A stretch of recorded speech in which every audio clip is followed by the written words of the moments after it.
Просто 50 narxga liniya topdim. 50 narxini bozorda vijinalar ko'rishlari mumkin. Bozorda reaksiya ko'rsatilgan. Endi bundan ko'rinib turibdiki, bizda SNR bo'yicha olib qaraydigan bo'lsak, bu nuqtada qarshilik zonamiz mavjud. Va bu atroflarda ham primera 4150 atrofida, ya'ni olib qarasak 50 narx ham vijina qilgan. Endi multi time frame o'tamiz. Multi time frame o'tdik. Bu nuqtada nima ko'rib turibmiz? Maksimum yorib o'tganini ko'rib turibmiz. Demak, narx qarshilik zonasiga chiqib boryapti. 50 narximiz mavjud bu yerda. Endi bundan ko'rinib turibdiki, maksimum yorib o'tmay, maksimum minimumgacha o'lchaymiz va bizda chiqqan javob 20 amper bu 59 bo'lyapti. 21 59 bo'lib 2.6 chiqqan javob 830 bundan ko'rinib turibdi. Demak, 830 biz yuqoriga qarab qo'yishimiz. Napример, shu 8 amper atrofida. Demak, bu nuqtada zonamizga chiqyapti. Va narximiz bitta manipulyatsiya beryapti va pastga qarab turib, 50 narx ham pastga kelib turib, yana qaytib zonadan chiqyapti. Endi kuzatib turadigan bo'lsak, bizda zonamizni regres qilish kerak. Ya'ni qanday holatda? Shu bilan qaytagan 50 narxni regres.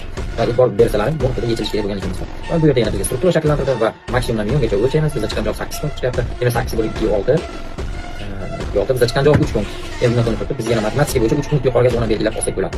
3 punkt yuqoriga zona belgiladik va bu nuqtadan biz ikkinchi yechilib va 50 narxga regresga chiqib keldi. Va snipersga keyin reaksiya bo'ladi. Bizda tekproklarimiz eslanib qolsangiz yechilish kerak bo'ladi. Likvidlar bor, yechilish yillik hol. Ya'ni strong likvidlar va reaktiv likvidlar. Kuchsiz likvidlar mavjud. Bizda mana bu nuqtaga kelganda bitimda juda katta qismini yopsak bo'ladi. Mana shu 60-70% bitimdan chiqib ketadigan joyimiz bor. Bu nuqtadan zerikamiz ham